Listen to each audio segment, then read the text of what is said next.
Good morning. কেমন আছেন সবাই? আশা করছি সবাই খুব ভালো আছেন। আমরাও খুব ভালো আছি। আজ হচ্ছে রবিবার। এখন বাজে সকাল 8:30। দেখুন কিভাবে বৃষ্টি হচ্ছে। আর আজকে এদের ছাদ ঢালাই দেওয়ার কথা। কি জানি কি হবে আজকে। তো এই যে ম্যাডাম ঘুমাচ্ছে আর ওর পাপা চলে গেছে ডিউটি। আজকে মর্নিং ডিউটি, তো তাই 8টার মধ্যেও বেরিয়ে গেছে। তো এখনও ঘুম থেকে ওঠেনি। হ্যালো গাইস, আমি এখন সকাল সকাল জোরে বলো, জোরে বলো। হ্যালো গাইস, আমি এখন সকাল সকাল রেডি হয়েছি। দেখো জামা কাপড়। Good morning.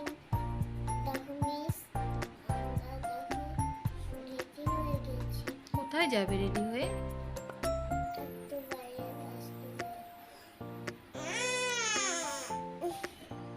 সবাইকে গুড মর্নিং বলো। Good morning. বলো তোমরা সবাই কেমন আছো? তোমরা সবাই কেমন আছো? আশা করছি ভালো আছো। এদিকে ঘোরো। আশা করছি ভালো হয়েছে। আমরা খুব ভালো আছি। বলো দেখা হচ্ছে একটু পরে। দেখা হচ্ছে একটু পরে। এখন টাটা। টাটা। টাটা দেখাও। টাটা। ঘুম থেকে উঠে বায়না করছিল মা আজকে আমি কিছু বলবো। তো আমি বললাম যে বলো তাহলে। তো এই দেখুন আমি রান্নাঘরে চলে এসেছি। এদিকে ভাত বসিয়ে দিয়েছি, যেহেতু বড় মর্নিং ডিউটি, তো আমি আর মেয়েই খাবো। ওই জন্য ছোটো হাঁড়িতেই বসিয়েছি। আর রান্না হবে কচু শাক, যেটা দেখালাম। আর কালকের অল্প ব্যাটার ছিল, ওটা দিয়ে কয়েকটা পকোড়া করব। আর এটা হবে ছোটো মাছ দিয়ে। আর যে দুটো ডিম সেদ্ধ বসিয়েছি দেখালাম, সেই দুটো ডিম বানাবো। তো মেয়েকে জোর করেই খাওয়াতে হবে। আজকে মর্নিং ডিউটি গেছে, তো আজকে বাজার করতে পারেনি। তো ছোটো মাছ তো খেতে পারে না, তো ডিম একটা জোর করে আমার দিতেই হবে। ডিমটা সেরকম একটা পছন্দও করে না, তো দুটো আমি দিয়েছি। তো দেখি কি করে। তো এই যে আমি পকোড়াটা একটু ভেজে নিচ্ছি। ভেজে ওকে খাইয়ে আমিও একটু খেয়ে নেব, তারপর রান্নাঘরে আসবো আবার। তো এই যে আমাদের খাওয়া দাওয়া হয়ে গেছে। তো এখন আমি যে মাছে যে সবজিগুলো দেব, সেগুলো আমি একটু ধুয়ে নিচ্ছি। সেগুলো আমি সরু সরু করেই কেটেছি। ওই আগে দুদিন দেখালাম না, ওভাবেই আমি বানাবো এই মাছটা। তো আমার সবজি ধোয়া হয়ে গেছে। এই যে দেখুন আমি মাছও নুন হলুদ মাখিয়ে রেখেছি। যে বড়া করেছিলাম সেই তেলেই আমি এবার মাছগুলোকে ভেজে নেব।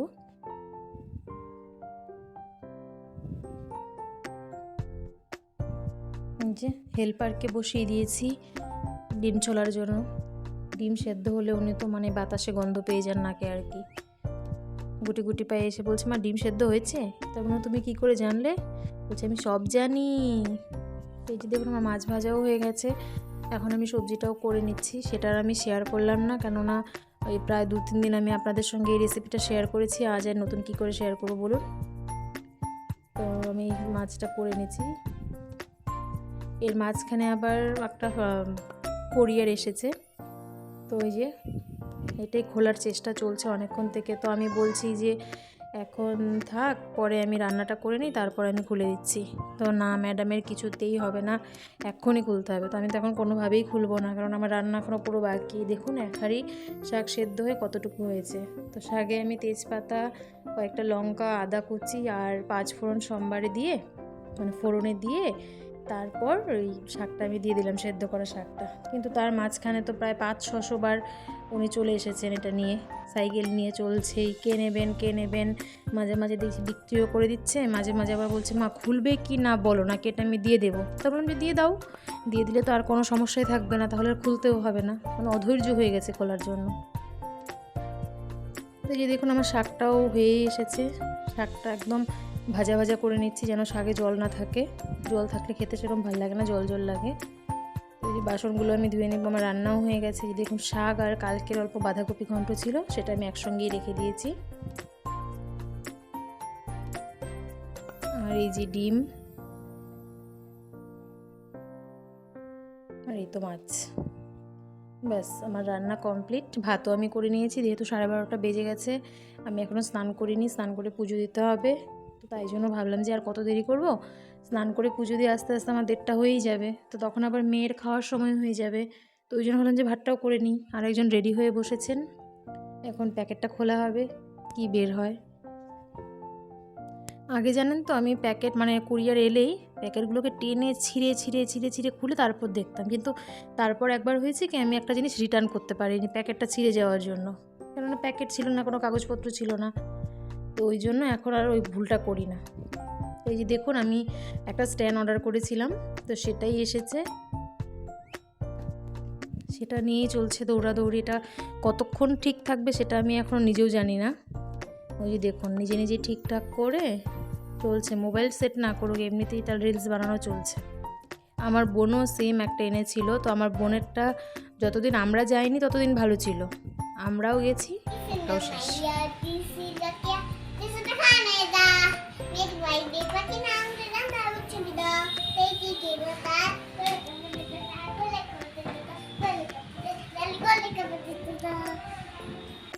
বুঝলেন কিছু গানটার? আমিও আগামাথা কিচ্ছু বুঝিনি গানটা, তবে আমি দিনে 14 বার এই গানটা শুনি, তাই ভাবলাম আজকে আপনাদের সঙ্গেও শেয়ার করি। আর এর মাঝখানে ওর পাপা এসেছে ডিউটি থেকে, ওর জন্য এনেছে ললিপপ, সেটাই দেখালো। এই যে দেখুন, এখন পাপার কোলে উঠে গেছে, মানে 8 ঘন্টা থেকে দেখছে না, তো ওই জন্য আদরটা একটু বেশি। আর দেখুন, ওরা ছাদ ঢালাই দিয়েছে, যে লোকগুলো কাজ করছে। জানেন তো, আমরা খুব চিন্তায় ছিলাম, যখন সকালেও বলছিল যে ছাদ ঢালাই আজকে দেবে, কাল তো রাত্রে অঝোরে বৃষ্টি হয়েছে, মানে বৃষ্টি তো থামার কোনো নামগন্ধই নিচ্ছে না। আজকেও তো আপনাদের দেখালাম কেমন বৃষ্টি পড়ছিল, তো বৃষ্টিতে দেখি কাজ চলছে। তো আমরাও ভয় পাচ্ছিলাম যে যদি শেষে দেখা গেল সেরকম বৃষ্টি হয়, ছাদ তো ঢালাই দিতে পারবেই না, উল্টে আরও ক্ষতি হয়ে যাবে। তো এই যে দেখুন, স্ট্যান্ড ঠিক করাও শেষ, নাচানাচিও শুরু। আমরা একটু ঘুমিয়েছিলাম খাওয়া দাওয়ার পর, আমি মেয়ে।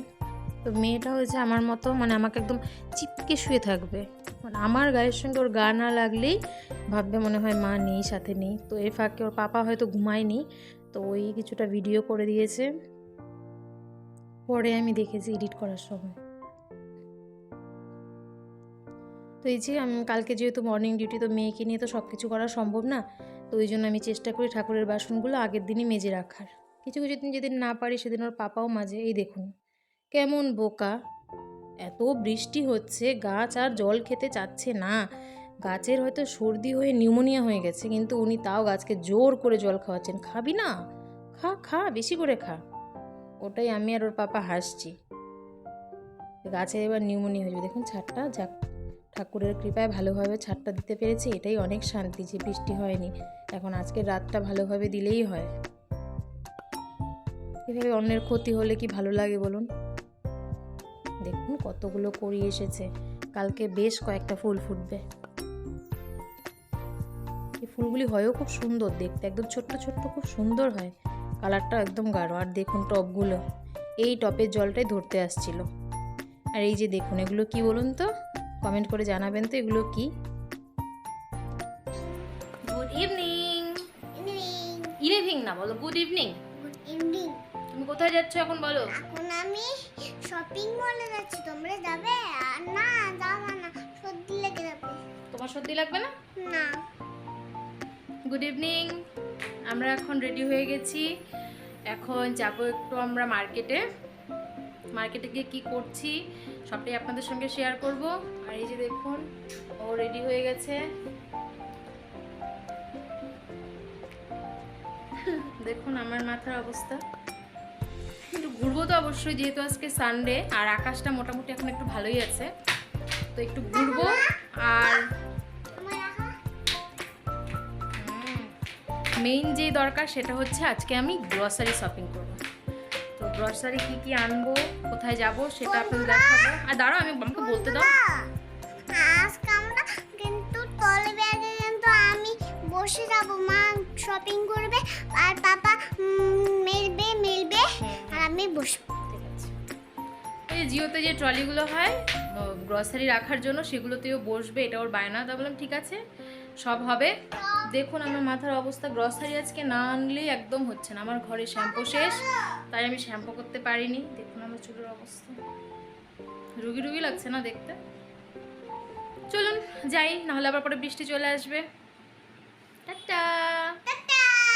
তুমি টাটা করো। টাটা। টাটা। চলুন। তো এই যে আমরা বেরিয়ে গেছি এখন গ্রসারি শপিং করতে।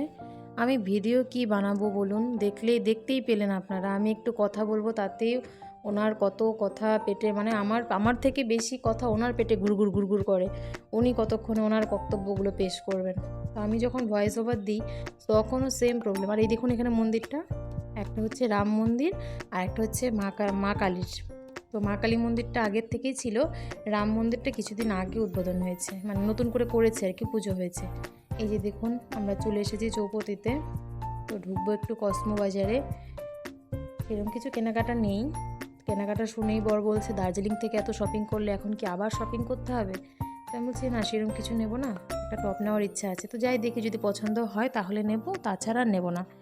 তো আমি কসমো বাজারে ঢুকলেও না আগে থেকেই, মানে এসব মলে টলে ঢুকলে আমার আগে থেকেই ভয় লাগে, কেননা ওনার ইচ্ছা উনি সবার উপরতলায় আগে যাবেন। চলো উপরে চলো, উপরে চলো, মানে উপরে সেই খেলনাগুলো আছে, গাড়ি আছে। দেখুন ওনার কি কালেকশন, দারুণ লাগছে না ওনাগুলো দেখতে।